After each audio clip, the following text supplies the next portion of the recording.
জাতিসংঘের ৮০তম সাধারণ অধিবেশনে যোগ দিতে বাংলাদেশের অন্তর্বর্তী সরকার প্রধান ডক্টর মোহাম্মদ ইউনূস নিউ ইয়র্কে আসছেন আগামী ২৩ সেপ্টেম্বর। তার আগমনের প্রতিবাদে বিক্ষোভ সমাবেশ করবে যুক্তরাষ্ট্র আওয়ামী লীগ, অপরদিকে শান্তি সমাবেশ করবে বিএনপি দলীয় নেতাকর্মী।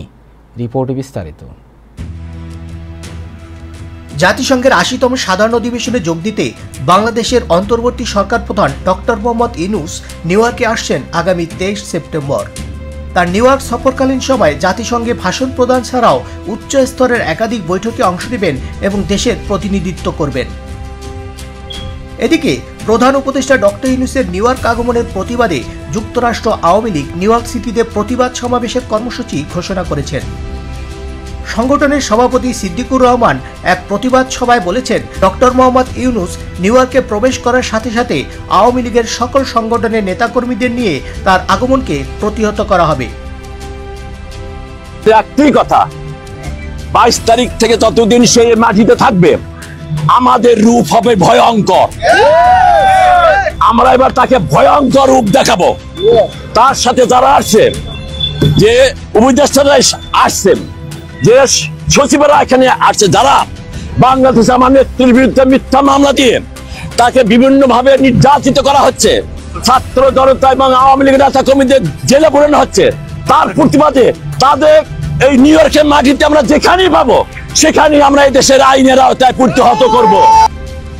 অপরদিকে কেন্দ্রীয় বিএনপি নির্বাহী কমিটির সদস্য ও সাবেক যুক্তরাষ্ট্র বিএনপির সিনিয়র সহসভাপতি গিয়াস আহমেদ বলেছেন, আওয়ামী লীগ বরাবরই স্বৈরাচারীর মতন তাদের অবস্থান প্রকাশ করে চলেছেন। তবে আমরা ডক্টর ইউনূসের আগমন উপলক্ষে শান্তিপূর্ণ অবস্থান কর্মসূচি পালন করব। যেভাবে ভাঙচুর এবং যেভাবে তাদের শব্দচয়ন, ভাষা গালিগালাজ করছে, এটা আওয়ামী লীগের চরিত্র, এগুলি হলো বাকশালী চরিত্র। তো জনগণ কিন্তু এই সমস্ত কারণেই কিন্তু তারা জনগণ থেকে বিতাড়িত হয়েছে, বাংলাদেশ থেকে বিতাড়িত হয়েছে। যে এই হুঙ্কার ধুঙ্কার দিয়ে কোনো লাভ হবে না। আপনার বাংলাদেশের মানুষ আজকে ঐক্যবদ্ধ। আমরা বাংলাদেশের যারা এদেশে যারা আছি প্রবাসী, আমরা এদেশের ল মেনে আমাদের চলতে হবে। ইমিগ্রেন্টদের, আমাদের প্রবাসীদের বিরুদ্ধে তারা দাঁড়িয়েছেন, তারা বাংলাদেশের বিরুদ্ধে দাঁড়িয়েছেন। তারা অবশ্যই বাংলাদেশের মঙ্গল বই আনবে না, তাদেরকে এই প্রবাসীরা প্রত্যাখ্যান করবে। বাংলাদেশের সরকার প্রধান হিসেবে ডক্টর ইউনূসের জাতিসংঘে আগমনের সময় তার নিরাপত্তায় স্টেট ও সিটি প্রশাসন প্রয়োজনীয় ব্যবস্থা থাকবে বলে সংশ্লিষ্ট সূত্রে জানা গেছে। তবে দেশের সরকার প্রধানের যুক্তরাষ্ট্রে আগমনে দেশীয় কোনো রাজনৈতিক দলের এমন কোনো কর্মসূচি নেওয়া ঠিক হবে না যা প্রবাসী দেশের বর্তমান মর্যাদা ক্ষুণ্ণ করে।